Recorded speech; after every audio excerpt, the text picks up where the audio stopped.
Hi, I'm Mark. And I'm Valerie, and we're at my home. We spent the week in Las Vegas at CES 2020 to find out what's new in smart home technology, and we wanted to bring our experience to you. Let's hear what one company had to say. I'm Danny Vihar, product manager for Kwikset for the Halo Touch product here that I will introduce to you.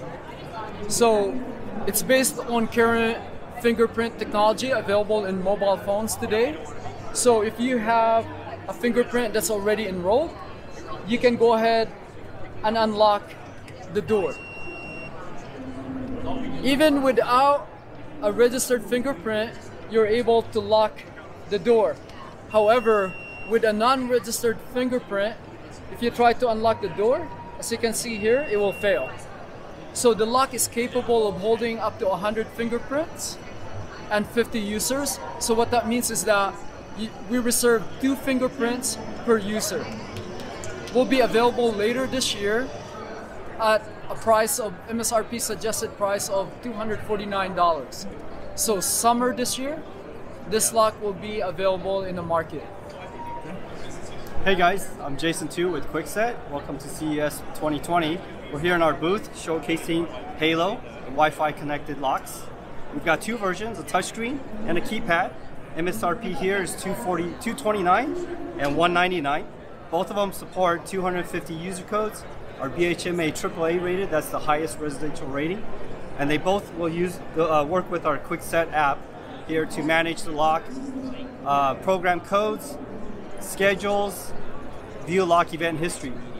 So given that these are Wi-Fi embedded, you do not need a smart home hub in your home. It just connects directly with your existing home router network.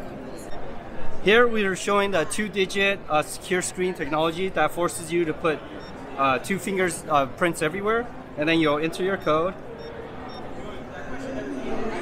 to unlock. And we also have a one-touch locking.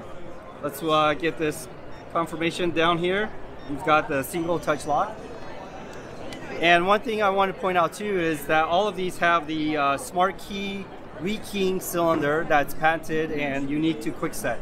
So you can rekey this lock to an existing key within less than a minute. So you're not carrying 10 keys on your key ring. And the app works with iOS and Android, and you just need a smartphone that has Bluetooth 4.2 or higher. Thanks for joining us here in Las Vegas for CES 2020. We've included more information about the company we visited and their products in the description box below. And please don't forget to subscribe to our channel. And for more smart home stories, visit appmyhome.com. Thank you. Thank you.